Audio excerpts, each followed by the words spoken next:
ಜೆಡಿಎಸ್ಗೆ ಮೈಸೂರು ಬಿಟ್ಟುಕೊಡುವಲ್ಲಿ ಯಾವುದೇ ಗೊಂದಲ ಇಲ್ಲ. ಬೆಂಗಳೂರಿನಲ್ಲಿ ಕೆಪಿಸಿಸಿ ಕಾರ್ಯಾಧ್ಯಕ್ಷ ಈಶ್ವರ್ ಖಂಡ್ರೆ ಈ ಒಂದು ಹೇಳಿಕೆಯನ್ನು ಕೊಡ್ತಾ ಇದ್ದಾರೆ. ಎಲ್ಲ ಊಹಾಪೋಹ, ಸತ್ಯಾಂಶ ಬೇರೆನೇ ಇದೆ. ಎರಡೂ ಪಕ್ಷಗಳ ಮುಖಂಡರು ಕೂತು ಚರ್ಚೆ ಮಾಡಿದ್ದಾರೆ. ಕೊನೆ ಹಂತದಲ್ಲಿ ಗಿವ್ ಅಂಡ್ ಟೇಕ್ ಪಾಲಿಸಿ ಇದ್ದೇ ಇರುತ್ತೆ. ಒಂದೆರಡು ಸೀಟ್ ಹಂಚಿಕೆ ಆಚೀಚೆ ಆಗಬಹುದು ಅಷ್ಟೇ. ಎಷ್ಟು ಸೀಟು ಎಂಬ ಬಗ್ಗೆ ನಾನು ಈಗಲೇ ಹೇಳೋದಕ್ಕಾಗಲ್ಲ. ಶನಿವಾರ ನಡೆಯೋ ಕೇಂದ್ರ ಚುನಾವಣಾ ಸಮಿತಿ ಸಭೆಯಲ್ಲಿ ಎಲ್ಲ ತೀರ್ಮಾನ ಆಗುತ್ತೆ. ರಾಹುಲ್ ಗಾಂಧಿ ಸೋಮವಾರ ಕಲಬುರಗಿಗೆ ಬಂದು ಪ್ರಚಾರ ಮಾಡಲಿದ್ದಾರೆ. ಬೆಂಗಳೂರಿನಲ್ಲೂ ಕೂಡ ಬೃಹತ್ ಸಮಾವೇಶ ಆಯೋಜಿಸೋಕೆ ಈಗಾಗಲೇ ಪ್ಲಾನ್ ಮಾಡ್ಕೊಂಡಿದ್ದೀವಿ ಅನ್ನೋ ಮಾತುಗಳನ್ನಾಡಿದ್ದಾರೆ ಬೆಂಗಳೂರಿನಲ್ಲಿ ಕೆಪಿಸಿಸಿ ಕಾರ್ಯಾಧ್ಯಕ್ಷ ಈಶ್ವರ್ ಖಂಡ್ರೆ.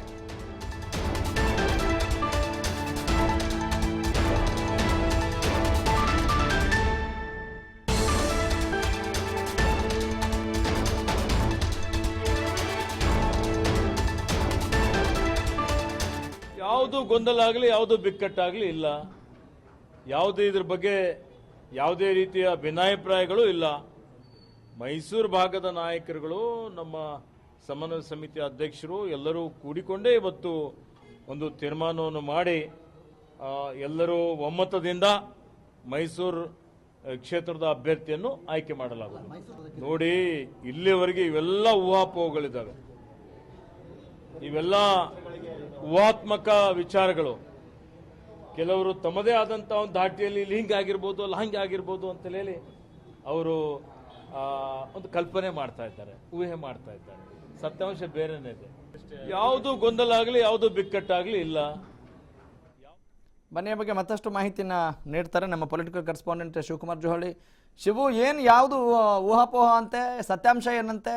ಇಲ್ಲಾಂದ್ರೆ ಯಾಕೆ ಇಷ್ಟೊಂದು ಸದ್ದಾಗ್ತಿದೆ ಅಂತ, ಇನ್ನೂ ಹಗ್ಗ ಜಗ್ಗಾಟ ಯಾಕಿದೆಯಂತೆ? ಎಸ್ ಶಿವ, ಇನ್ನು ಒಂದು ಕಡೆ ಸೀಟು ಹಂಚಿಕೆ ಜೊತೆಗೆ ಅಭ್ಯರ್ಥಿಗಳ ಆಯ್ಕೆ ವಿಚಾರದಲ್ಲಿ ಎಲ್ಲವೂ ಕೂಡ ಫೈನಲ್ ಆಗಿದೆ. ಆದ್ರೆ 16ರಂದು ನಡೆಯುವಂತಹ ಚುನಾವಣಾ ಸಮಿತಿ ಆಯ್ಕೆ ಸಮಿತಿ ಸಭೆ ಏನಿದೆ ಅಲ್ಲಿ ಎಲ್ಲವೂ ಕೂಡ ಡಿಸೈಡ್ ಆಗತ್ತೆ.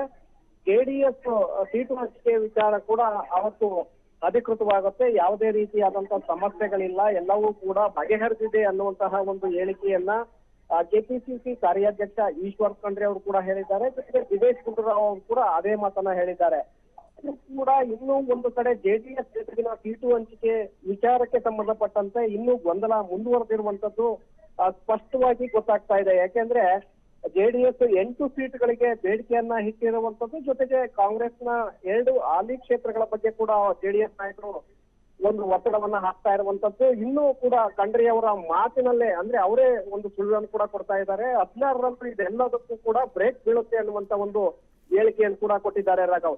ಸೊ ಹೀಗಾಗಿ ಇನ್ನು ಜೆಡಿಎಸ್ ಜೊತೆಗಿನ ಹಂಚಿಕೆ ವಿಚಾರ ಸ್ವಲ್ಪ ಮಟ್ಟಿಗೆ ಇನ್ನೂ ಗೊಂದಲ ಹಾಗೆ ಮುಂದುವರೆದಿರುವಂತದ್ದು ಇದರಿಂದ ಬಹಳ ಸ್ಪಷ್ಟವಾಗಿ ಗೊತ್ತಾಗುತ್ತೆ ರಾಘವ್. ಓಕೆ, ನಿಜ. ಧನ್ಯವಾದ ಶಿವು.